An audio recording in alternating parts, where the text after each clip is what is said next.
Pernah dengar istilah good corporate governance? Sering kan ya? Tapi tahu nggak sih ceritanya berawal dari mana? Nah, hari ini kita bakal bongkar kisah di balik istilah yang sering banget kita dengar itu. Oke, ini dia peta perjalanan kita. Kita akan telusuri gimana sih serangkaian krisis besar di dunia, ibaratnya memaksa kita semua untuk bikin aturan main baru. Ini adalah cerita tentang kepercayaan yang hancur, dan gimana kita mencoba membangunnya lagi dari awal. Oke, kita mulai ya. Cerita kita ini unik karena nggak dimulai di ruang rapat yang mewah, tapi justru dari sebuah krisis besar. Krisis kepercayaan publik di awal tahun 90-an. Nah, waktu itu orang-orang tuh bertanya-tanya. Pertanyaannya simpel tapi sekaligus ngeri banget. Kok bisa sih perusahaan raksasa yang kelihatannya gagah banget tiba-tiba ambruk dalam semalam? Ternyata penyebabnya itu kombinasi maut. Ekonominya lagi susah, standar akuntansinya longgar, ditambah lagi ada skandal kegagalan perusahaan yang bikin heboh. Akhirnya semua orang bingung dan bertanya, ini sebenarnya siapa sih yang tanggung jawab? Nah, dari kekacauan itulah muncullah sebuah respons, sebuah inisiatif yang bisa dibilang jadi terobosan untuk membangun lagi kepercayaan yang udah porak-poranda. Dan lahirlah Komite Chatbri. Ini bukan sekedar komite biasa loh, ini gabungan kekuatan dari regulator pasar modal, bursa efek, sampai para akuntan. Tujuannya satu, melawan hancurnya integritas perusahaan. Oke, terus apa solusinya? Nah, ini dia yang keren. Mereka bikin yang namanya Code of Best Practice. Isinya, gampangnya ada 4 pilar utama. Tujuannya jelas banget, biar nggak ada satu orang pun yang punya kekuasaan absolut. Dan yang paling penting, harus ada pengawasan. Dan disinilah letak kejeniusannya.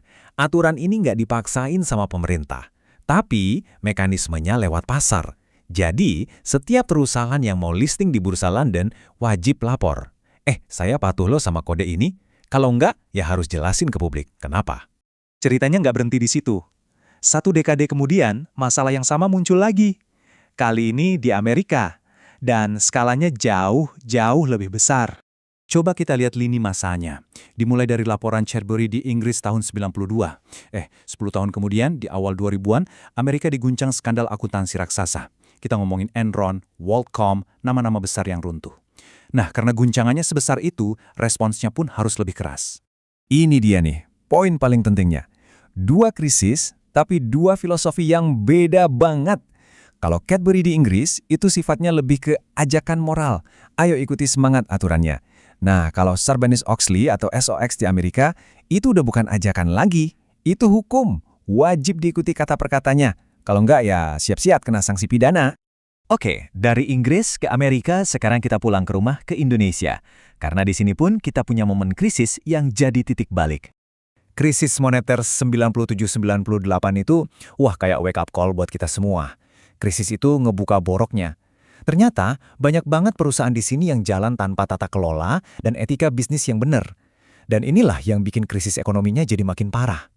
Nah, sebagai jawaban atas krisis itu, pemerintah nggak tinggal diam. Di tahun 1999, dibentuklah Komite Nasional Kebijakan Corporate Governance atau KNKG. Dan dari sinilah konsep Good Corporate Governance atau GCG secara resmi diperkenalkan dan mulai jadi mantra baru di dunia bisnis Indonesia.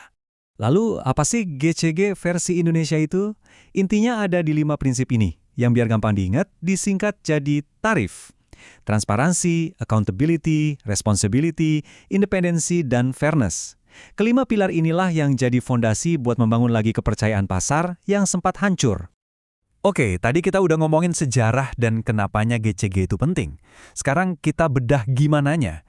Siapa aja sih pemainnya dan gimana struktur permainannya di Indonesia saat ini. Jadi, dalam sebuah perusahaan itu ada 3 organ utama. Pertama dan paling tinggi kuasanya ada RUPS, Rapat Umum Pemegang Saham. Mereka yang nentuin siapa komisaris dan direksinya. Tapi mereka nggak boleh ikut campur urusan sehari-hari. Nah, di bawahnya ada Dewan Komisaris, tugasnya ngawasin dan ngasih nasihat ke direksi. Mereka ini wasitnya. Terakhir ada direksi, ini yang main di lapangan setiap hari yang ngejalanin perusahaan. Ada pemisahan tugas yang jelas kan, biar ada checks and balances. Tapi GCG itu bukan cuma urusan internal perusahaan loh. Supaya bisa jalan efektif, butuh dukungan 3 pilar besar. Ada negara yang bikin aturan main yang adil, ada dunia usaha itu sendiri yang harusnya sadar buat nerapin GCG, dan yang terakhir ada masyarakat, kita semua yang tugasnya ngawasin dan ngasih masukan. Jadi ini kerjaan gotong royong. Nah, kutipan ini ngena banget. Pada akhirnya, semua aturan, semua struktur itu tujuannya cuma satu, bukan cuma biar patuh di atas kertas, tapi untuk menjadikan integritas sebagai budaya, sebagai napas perusahaan sehari-hari. Dan ini membawa kita ke pertanyaan terakhir yang mungkin paling penting. Kita udah lihat kan, dari skandal lahir aturan, dari krisis lahir sistem. Pertanyaannya sekarang, apakah semua sistem dan aturan yang kita bangun dengan susah payah ini beneran udah cukup kuat buat nahan guncangan krisis berikutnya? Itu pertanyaan yang mungkin jawabannya akan kita lihat nanti.